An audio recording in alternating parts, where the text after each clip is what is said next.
My precious children of God, I greet each one of you in the name of our Lord and Savior Jesus Christ. ನನ್ನ ಅಮೂಲ್ಯವಾದ ದೇವರ ಮಕ್ಕಳೇ, ನಾನು ನಿಮ್ಮೆಲ್ಲರನ್ನೂ ನಮ್ಮ ದೇವರು ರಕ್ಷಕನೂ ಆಗಿರುವ ಯೇಸು ಕ್ರಿಸ್ತನ ನಾಮದಲ್ಲಿ ವಂದಿಸುತ್ತೇನೆ. Today we are going to meditate from Ruth chapter 2 and verse 12.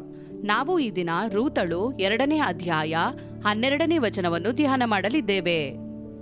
It says, "The Lord repay your work and a full reward be given to you by the Lord God of Israel, under whose wings you have come for refuge." ನೀನು ಮಾಡಿದ ಉಪಕಾರಕ್ಕೆ ಪ್ರತಿಯಾಗಿ ಯೆಹೋವನು ನಿನಗೆ ಉಪಕಾರ ಮಾಡಲಿ. ನೀನು ಯಾವಾತನ ರೆಕ್ಕೆಗಳ ಮರೆಯನ್ನು ಆಶ್ರಯಿಸಿಕೊಳ್ಳ ಬಂದಿಯೋ ಆ ಇಸ್ರಾಯೇಲ್ ದೇವರಾದ ಯೆಹೋವನು ನಿನಗೆ ಉತ್ತಮವಾದ ಪ್ರತಿಫಲವನ್ನು ಅನುಗ್ರಹಿಸಲಿ. A couple from Bethlehem came to country of Moab. ಒಂದು ದಂಪತಿಗಳು ಬೆತ್ಲೆಹೇಮ್ನಿಂದ ಮೋವಾಬ್ ದೇಶಕ್ಕೆ ಬಂದಿದ್ದರು. They are Elimelech and Naomi. ಅವರು ಎಲಿಮೆಲೇಕ್ ಮತ್ತು Naomi. And they had 2 boys. ಅವರಿಗೆ 2 ಗಂಡು ಮಕ್ಕಳಿದ್ದರು. And all the 4 of them came to Moab and stayed there. ಈ 4 ಜನರು ಮೋವಾಬ್ ದೇಶಕ್ಕೆ ಬಂದು ವಾಸ ಮಾಡಿದರು. And ಮತ್ತು Elimelech after some years passed away. ಕೆಲವು ವರ್ಷಗಳ ನಂತರ ಎಲಿಮೆಲೇಕನು ತೀರಿಕೊಂಡನು. And Naomi was all alone, and she got her sons, both the sons got married, and she had 2 daughters-in-law. Naomi ಒಬ್ಬಂಟಿಯಾದಳು. ಅವಳ 2 ಮಕ್ಕಳಿಗೂ ಮದುವೆಯಾಯಿತು.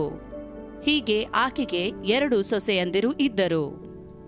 And one was Ruth and the other one was Orpah. ಅದರಲ್ಲಿ ಒಬ್ಬಳ ಹೆಸರು Routh, ಇನ್ನೊಬ್ಬಳ ಹೆಸರು ಓರ್ಫಾ. Orpah never cared about how her mother-in-law was living. ಓರ್ಫಾ ಯಾವತ್ತೂ ತನ್ನ ಅತ್ತೆಯ ಬಗ್ಗೆ ಚಿಂತಿಸಲಿಲ್ಲ. But Ruth was carefully following the ways of her mother-in-law, and mother-in-law Naomi was all the time clinging on to God, the Jehovah, the God of Israel. ಆದರೆ ರೂತಳು ಬಹಳ ಜಾಗರೂಕತೆಯಿಂದ ತನ್ನ ಅತ್ತೆಯನ್ನು ಹಿಂಬಾಲಿಸುತ್ತಿದ್ದಳು. Naomi Israel ದೇವರಾದ ಯೆಹೋವನನ್ನು ಆತುಕೊಂಡಿದ್ದಳು. All the time she was watching her life. ಅವಳು ಯಾವಾಗಲೂ ತನ್ನ ಜೀವಿತವನ್ನು ಪರೀಕ್ಷಿಸುತ್ತಿದ್ದಳು. When she had God Almighty with her, she had great peace in her life. ಆಕೆಯ ಜೀವಿತದಲ್ಲಿ ದೇವರು ಇದ್ದಾಗ ಆಕೆಗೆ ಬಹಳ ಸಮಾಧಾನವಿತ್ತು. So Ruth said, "Let me also follow the ways of my mother-in-law and follow this God of Israel." ರೂತಳು ಅಂದುಕೊಂಡಳು, ನಾನು ಕೂಡ ಅತ್ತೆಯಂತೆ ಇಸ್ರಾಯೇಲ್ ದೇವರಾದ ಯೆಹೋವನನ್ನು ಆತುಕೊಳ್ಳುತ್ತೇನೆ. She also was filled with the divine peace. ಆಕೆ ಕೂಡ ದೈವಿಕ ಶಾಂತಿಯಿಂದ ತುಂಬಲ್ಪಟ್ಟಳು. And she walked in the ways of the Lord. ಮತ್ತು ಅವಳು ದೇವರ ಮಾರ್ಗದಲ್ಲಿ ನಡೆದಳು. One day the mother-in-law said to both the daughters-in-law, "Better you go to your place, to your parents and get married." ಒಂದು ದಿನ 2 ಸೊಸೆಯಂದಿರಿಗೂ ನವೋಮಿ ಹೀಗೆ ಹೇಳಿದಳು, ನೀವಿಬ್ಬರು ನಿಮ್ಮ ಹೆತ್ತವರ ಊರಿಗೆ ಹೋಗಿ ಅಲ್ಲಿ ಮದುವೆ ಮಾಡಿಕೊಳ್ಳಿರಿ ಅಂದಳು. But Orpah immediately left her mother-in-law, and Ruth was clinging on to her mother-in-law. ಓರ್ಫಾ ತನ್ನ ಅತ್ತೆಯನ್ನು ಬಿಟ್ಟು ಹೋದಳು, ಆದರೆ ರೂತಳು ಬಿಟ್ಟು ಹೋಗಲೇ ಇಲ್ಲ. She just told Naomi, "Hereafter your God is my God." ರೂತಳು ಹೇಳಿದಳು, ಈ ದಿನದಿಂದ ನಿನ್ನ ದೇವರೇ ನನ್ನ ದೇವರು.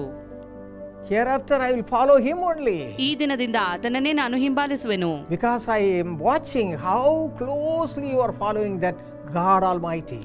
ಆ ಸರ್ವಶಕ್ತನಾದ ದೇವರನ್ನು ನೀನು ಎಷ್ಟಾಗಿ ಆತುಕೊಂಡಿದ್ದಿ ಎಂಬುದಾಗಿ ನಾನು ಗಮನಿಸಿದ್ದೇನೆ. My friends, there is a beautiful verse in the Bible, Psalm 144:15 say, "Blessed is the man whose God is the Lord." ನನ್ನ ಪ್ರಿಯ ಸ್ನೇಹಿತರೆ, ಸತ್ಯವೇದದಲ್ಲಿ ಒಂದು ಸುಂದರವಾದ ವಚನವಿದೆ. ಕೀರ್ತನೆ 144:15 ಯಾರಿಗೆ ಯೆಹೋವನು ದೇವರಾಗಿರುತ್ತಾನೋ ಅವರು ಭಾಗ್ಯವಂತರು. To cut the story short, when she followed the God of Israel, happily Ruth was married to a big man, rich man, Boaz.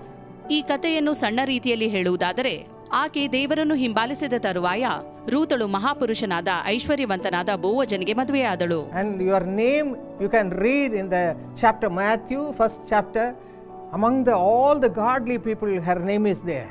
ಹೀಗೆ ನೀವು ಮತ್ತಾಯ 1ನೇ ಅಧ್ಯಾಯವನ್ನು ಗಮನಿಸುವುದಾದರೆ ಎಲ್ಲಾ ದೈವಿಕ ಮನುಷ್ಯರೊಂದಿಗೆ ರೂತಳ ಹೆಸರು ಕೂಡ ಬರೆಯಲ್ಪಟ್ಟಿದೆ. You can also be raised by the Lord, blessed by the Lord in such a way. ನೀವು ಕೂಡ ದೇವರಿಂದ ಈ ರೀತಿ ಆಶೀರ್ವದಿಸಲ್ಪಡಬಹುದು, ಉನ್ನತಕ್ಕೇರಬಹುದು. Only one thing.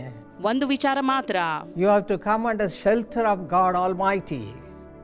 ನೀವು ಸರ್ವಶಕ್ತನಾದ ದೇವರ ಆಶ್ರಯಕ್ಕೆ ಬರಬೇಕು. the God of Israel. ಇಸ್ರಾಯೇಲಿನ ದೇವರು. And the Lord will protect you and give you all the blessings. ಮತ್ತು ದೇವರು ನಿಮ್ಮನ್ನು ಕಾಪಾಡಿ ಎಲ್ಲಾ ಆಶೀರ್ವಾದಗಳನ್ನು ದಯಪಾಲಿಸುವನು. Shall we pray? ನಾವು ಪ್ರಾರ್ಥಿಸುವ. Father, thank you, Lord, for your love. ತಂದೆಯೇ, ನಿನ್ನ ಪ್ರೀತಿಗಾಗಿ ನಿನಗೆ ಸ್ತೋತ್ರ. Your divine love. ನಿನ್ನ ದೈವಿಕ ಪ್ರೀತಿ. How beautifully you managed the life of Ruth. ಎಷ್ಟು ಅದ್ಭುತವಾಗಿ ರೂತಳ ಜೀವಿತವನ್ನು ನೀನು ಕಟ್ಟಿದಿ. Even though she was a poor woman, you blessed her abundantly. ಆಕೆ ಬಡ ಮಹಿಳೆಯಾಗಿದ್ದರೂ ಕೂಡ ನೀನು ಆಕೆಯನ್ನು ಹೇರಳವಾಗಿ ಆಶೀರ್ವದಿಸಿದಿ. Because she all the time looked into the life of her mother-in-law and became a child of God. ಯಾಕೆಂದರೆ ಆಕೆ ತನ್ನ ಅತ್ತೆಯ ಜೀವಿತವನ್ನು ಗಮನಿಸಿ ದೇವರ ಮಗಳಾದಳು. Even now, look to the lives of your children who are here. ಈ ಸಮಯದಲ್ಲಿ ಕೂಡ ನಿನ್ನ ಮಕ್ಕಳ ಜೀವಿತವನ್ನು ನೋಡು. Whoever say, Lord, I want to follow you. ಯಾರೆಲ್ಲ ಹೇಳುತ್ತಿದ್ದಾರೋ ನಾನು ನಿನ್ನನ್ನು ಹಿಂಬಾಲಿಸುವೆ. You should be my God. ದೇವರೇ, ನೀನೇ ನನ್ನ ದೇವರಾಗಿರಬೇಕು ಎಂದು. Lord, bless such people. ಅಂತ ಜನರನ್ನು ಆಶೀರ್ವದಿಸು. Bless each one of them. ಪ್ರತಿಯೊಬ್ಬರನ್ನು ಆಶೀರ್ವದಿಸು. And supply all the needs. ಅವರ ಅಗತ್ಯತೆಗಳನ್ನು ಪೂರೈಸು. Let them also shine for your glory. ನಿನ್ನ ಮಹಿಮೆಗಾಗಿ ಅವರು ಪ್ರಕಾಶಿಸಲಿ. In Jesus' name we pray. ಯೇಸುವಿನ ನಾಮದಲ್ಲಿ ಬೇಡಿದ್ದೇವೆ. Amen. ಆಮೆನ್.